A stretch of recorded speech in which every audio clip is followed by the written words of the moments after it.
pinangunahan ni Pangulong Rodrigo Duterte ang groundbreaking ceremony kahapon ng gagawing bagong international airport sa Bicol Region. Itatayo ito sa Barangay Alabo o Alobo sa Daraga, Albay at nagkakahalaga ng mahigit 4 na bilyong piso.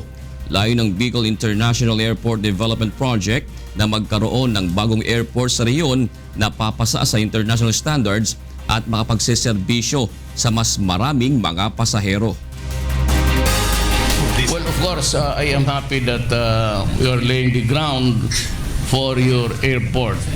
Maswerte kayo. Kaduyan dalawang, laki-laki, dalawang airport ninyo. Diyan, tapos dito, siguro dalhin ko na lang yung isa kasi sobra-sobra na ninyo.